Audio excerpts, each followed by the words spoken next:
You are standing in a bathroom in Germany. The toilet bowl in front of you has almost no water in it. A shallow shelf, a small puddle at the bottom. That is it.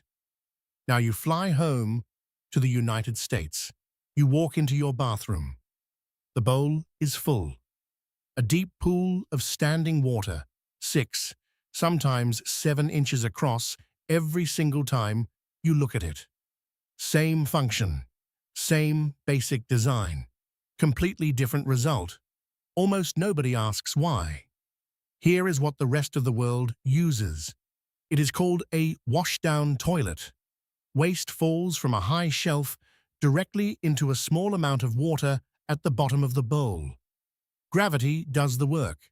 The water surface is minimal. The bowl is shaped like a funnel.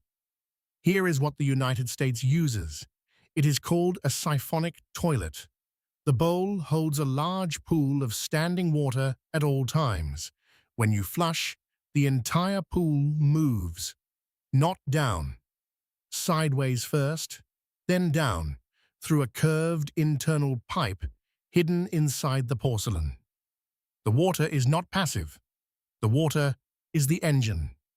And the reason America chose this engine over a century ago, and the reason it cannot change now, is one of the most quietly consequential engineering decisions in the history of modern civilization.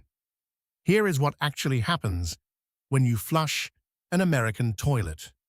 The water in the bowl is not just sitting there. It is filling a hidden curve inside the porcelain, a curved pipe called the trapway. That curve is always full of water. It has to be, because that water is doing two things simultaneously.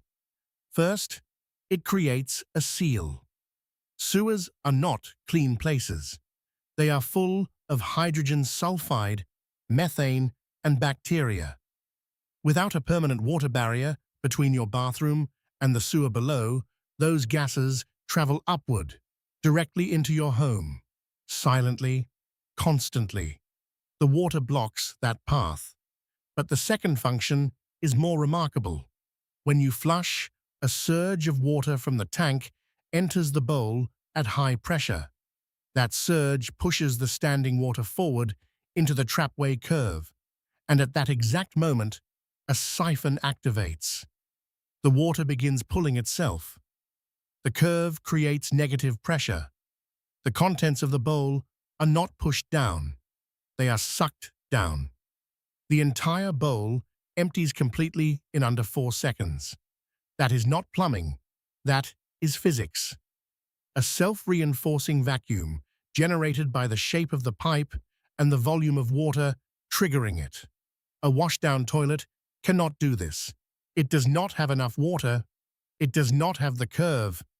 It relies only on gravity, which is slower, less complete, and far less effective at clearing the bowl entirely. The American siphon is, by almost every engineering measure, the superior flush. So why does almost no other country use it? The answer begins in the 1880s.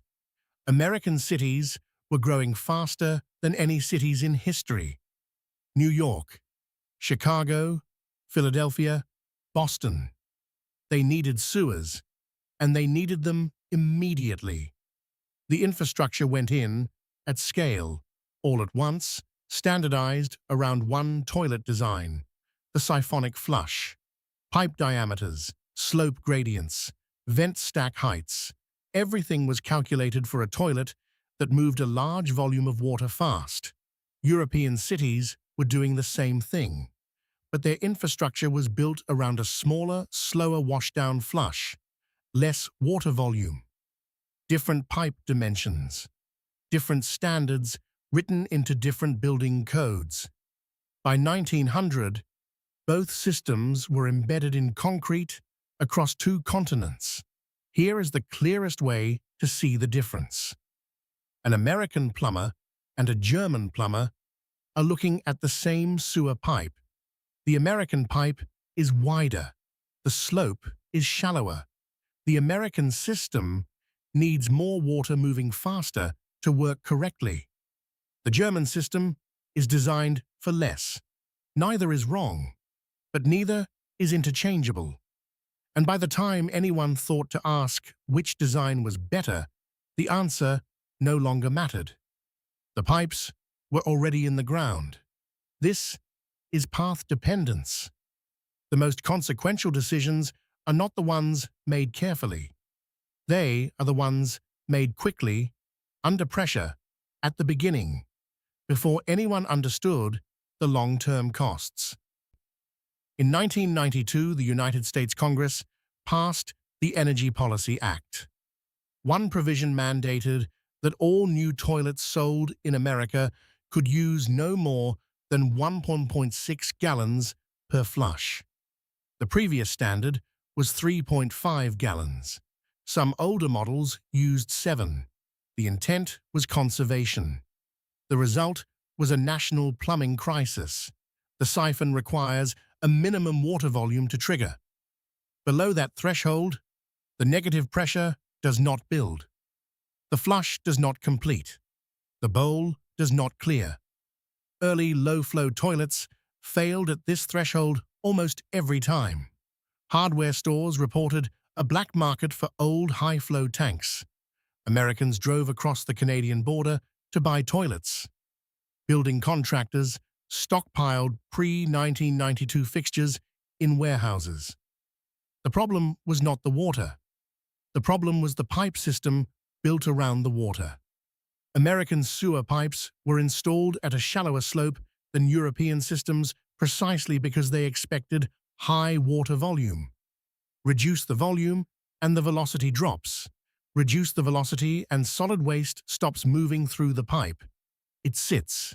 It accumulates. Cities began reporting increased sewer blockages within years of the new standard taking effect. The American toilet was not just a product. It was a node in an infrastructure network.